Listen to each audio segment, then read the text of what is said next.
ৰাম মন্দিৰ যেতিয়া আমাৰ অযোধ্যাত প্ৰাণ প্ৰতিষ্ঠা হৈছিল সিদিনাখন ৰাহুল গান্ধীক লৈ গৌৰৱ গগৈয়ে নগাঁৱৰ ৰাস্তাত ধৰ্ণা কৰি আছিল। ঈদৰ প্ৰতি যিটো সন্মান সেইটো ৰাম মন্দিৰৰ প্ৰতিও একেটা সন্মান হ'ব লাগে। অখিল গগৈ আৰু গৌৰৱ গগৈয়ে যোৱাকালি শিৱসাগৰত নামাজ পঢ়িছিল আৰু মোটামুটি গৌৰৱ গগৈয়ে নামাজ পঢ়াৰ নিয়মটো জানে। মই যেটো দেখিলোঁ ক'ত শিকিছে তেওঁ জানিব। কথাটো হ'ল যে ঈদত আমিও শুভেচ্ছা দিছোঁ, প্ৰধানমন্ত্ৰী মোদী ডাঙৰীয়াই শুভেচ্ছা দিছে।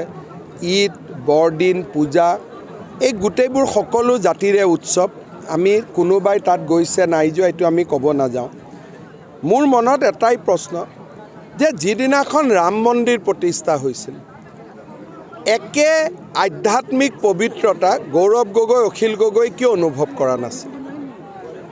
ৰাম মন্দিৰ যেতিয়া আমাৰ অযোধ্যাত প্ৰাণ প্ৰতিষ্ঠা হৈছিল সিদিনাখন ৰাহুল গান্ধীক লৈ গৌৰৱ গগৈয়ে নগাঁৱৰ ৰাস্তাত ধৰ্ণা কৰি আছিল। ঈদৰ প্ৰতি যিটো সন্মান সেইটো ৰাম মন্দিৰৰ প্ৰতিও একেটা সন্মান হ'ব লাগে। ৰাম মন্দিৰত আজিলৈকে তুমি যোৱা নাই? শংকৰদেৱ সংঘ, একশৰণ ভাগৱতী সমাজ, মায়েমৰা সমাজ, আমাৰ অসমত আৰু বহুত ধৰ্ম উৎসৱ আছে। ইমান পবিত্ৰতাৰে আমি বাকী উৎসৱবিলাকত যাওঁ নে নাযাওঁ? কামাখ্যাত যাওঁ নে নাযাওঁ? বা একে উৎসাহ উদ্দীপনালৈ হনুমান মন্দিৰত যাওঁ নে নাযাওঁ? এই গোটেই প্ৰশ্নবোৰ আমাৰ মনলৈ আহে। আমি বিশ্বাস কৰোঁ যে অসমৰ মুছলমানসকলৰ সমস্যা তুষ্টিকৰণেৰে সম্ভৱ নহয়। তেওঁলোকে চৰকাৰী চাকৰি পাব লাগিব, পঢ়া শুনা কৰিব লাগিব, সমাজত আগুৱাই যাব লাগিব। কাৰোবাৰ লগত নামাজ আদা কৰি কিন্তু দুখীয়াজনৰ ঘৰ নবনাওঁ, দুখীয়াজনক চৰকাৰী চাকৰি নিদিওঁ, বাল্য বিবাহৰ বিৰুদ্ধে মাত নামাতোঁ, সি কেতিয়াও এটা জাতি বা সম্প্ৰদায়ক ভাল পোৱা নুবুজায়। গৌৰৱ গগৈ ডাঙৰীয়াই এটা মহাপাপ কৰিছিলে। যেতিয়া ৰাম মন্দিৰৰ প্ৰাণ প্ৰতিষ্ঠা হোৱাৰ সময়ত তেওঁ নগাঁও ৰাজপথত ৰাহুল গান্ধীক তেল মাৰিবৰ কাৰণে যিটো ধৰ্মঘট কৰিলে সেই দৃশ্য আজিও মোৰ মনত আছে। এফালে নামাজ, এফালে ৰাম মন্দিৰ প্ৰতিষ্ঠা হোৱাৰ দিনাখন আন্দোলন।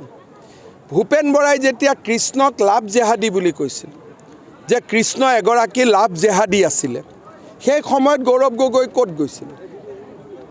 সেই সময়ততো তেওঁ আমালৈকে মনত পৰা নাছিলে। অসমৰ সমগ্ৰ সমাজখনে কৃষ্ণক বিশ্বাস কৰে। কৃষ্ণক লাভ জেহাদী বুলি কোৱাৰ সময়ত গৌৰৱ গগৈ ক'ত আছিলে? অখিল গগৈ ক'ত আছিলে? গতিকে এই ব্যক্তিসকলে তুষ্টিকৰণৰ ৰাজনীতি কৰিব খোজে। কাকো ভাল নাপায়, না হিন্দুক ভাল পায়, না মুছলমানক ভাল পায়, না খ্ৰীষ্টিয়ানক ভাল পায়। তুষ্টিকৰণৰ ৰাজনীতি হৈছে তেওঁলোকৰ সৰ্বস্ব। আৰু গৌৰৱ গগৈটো তুষ্টিকৰণৰ তেওঁ তুংগত। এজন হিন্দু মানুহ, ৰাম মন্দিৰ প্ৰতিষ্ঠা হৈছে, ঘৰত মন্দিৰত বৰ সিদিনাখন একো নকলেও প্ৰাণ প্ৰতিষ্ঠাৰ মহোৎসৱ সকলো মানুহে চাইছে। গৈ পেলাই কি কৰিছে? নগাঁৱত ৰাহুল গান্ধীক তেল মাৰিবৰ বাবে আন্দোলন কৰি আছে। কালি নামাজ পঢ়িছে। হিন্দু সমাজৰ মনত প্ৰশ্ন হৈছে যে আমি তেওঁৰ আপোন নহয় নেকি? ৰাম ভক্ত, কৃষ্ণ ভক্তসকলৰ মনত প্ৰশ্ন হৈছে যে কৃষ্ণক লাভ জেহাদী বুলি কওঁতে তেওঁ কিয় মাত মতা নাছিলে? গতিকে এইবিলাক মানুহে না হিন্দুক ভাল পায়, না মুছলমানক ভাল পায়। এওঁলোকৰ কাৰণেই আজি আমাৰ সমাজখন পিছুৱাই আছে। এই ৰাজনীতিৰ তুষ্টিকৰণ, না তেওঁলোকে হিন্দুক ভাল পায়, না তেওঁলোকে মুছলিমক ভাল পায়। তুমি নামাজ পঢ়িছা, কিন্তু কেইজন দুখীয়া মানুহে আৱাস যোজনাৰ ঘৰ পালে? কেইজন মুছলমানৰ দুখীয়া ছোৱালীক তুমি বাল্য বিবাহৰ পৰা ৰক্ষা কৰিলা? কেইজনী তালাক হোৱা মহিলাৰ কাষত তুমি গৈ থিয় হ'লা? সেইটোতো নাই। নামাজৰ দিনা আহিলোঁ, নামাজ পঢ়ি দিলোঁ, মুছলমানে মোক ভোট দিব। আৰে বাবা, হিন্দুৰো ভোট আছে। ৰাম মন্দিৰৰ দিনাখন তুমি যে আন্দোলন কৰিলা, তাকো ৰাহুল গান্ধীৰ লগত, তেওঁতো কি ধৰ্মৰ মানুহ কোনেও নাজানে, তেওঁৰ লগত বহি যে তুমি আন্দোলন কৰিলা নগাঁৱৰ ৰাস্তাত, সেইটো কি হ'ব? কৃষ্ণক লাভ জেহাদী বুলি কিয় ক'লা? হিন্দু, মুছলমান, খ্ৰীষ্টিয়ান সকলোকে সমান চকুৰে চোৱা। হিন্দু সমাজক উপলুঙা নকৰিবা। গ্যাৰেণ্টি আৰু ন্যায় তেওঁলোকৰ পকেটত সোমাই থাকক না। অসমততো চৰকাৰ মোৰ আছে না। পঞ্জাবৰ মুখ্যমন্ত্ৰী 1:30 বজাত পাবহি তিনিচুকীয়া। ফুৰি চাওক, চাহ বাগিচা চালে ভাল পাব, কাৰণ পাঞ্জাৱত ধান দেখা পায়, ইয়াতে চাহপাত দেখা পাব, মনটো ভাল লাগিব। গতিকে আপোনালোকেও তেওঁক আদৰণি জনাব, আমিও আদৰণি জনাম। নিৰ্বাচনৰ মাত্ৰ এসপ্তাহ আগত পৰেশ অসমৰ জ্যেষ্ঠ ভাতৃৰ যোগদানটো মিত্ৰজোঁটৰ অন্যতম চাওক, পৰেশ বৰুৱাৰ জ্যেষ্ঠ ভাতৃৰ AGPত যোগদান মইতো ৰাজনীতিক দৃষ্টিৰে নাচাম। তেওঁ এজন নিজৰ ব্যক্তি আৰু তেওঁ নিজে যোগদান কৰিব পাৰে।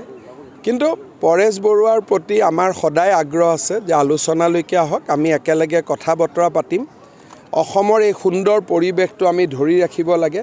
আৰু মই ভাবোঁ যে আমাৰ কথা বতৰা পৰেশ বৰুৱাৰ লগতহে, তেওঁ জ্যেষ্ঠ ভাতৃ বা কনিষ্ঠ ভাতৃয়ে কি কৰিছে তো তেওঁলোকৰ ব্যক্তিগত কথা, তাত আমি চকু দিয়া বা কমেণ্ট দিয়াটো উচিত নহয়। কোনে নাই কোৱা, সদায় বিজেপিৰ লগত সম্পৰ্কত থাকে তেওঁলোকে। মোদী দিয়েতো তেওঁলোকৰ সমস্যা সমাধান কৰিব লাগিব। মইতো সদায় কথা বতৰা পাতি থাকোঁ, তেনেকুৱা বাতৰি আমি ক'বই নাপায়, কিয় বিজেপিক বৰ্জন কৰিব।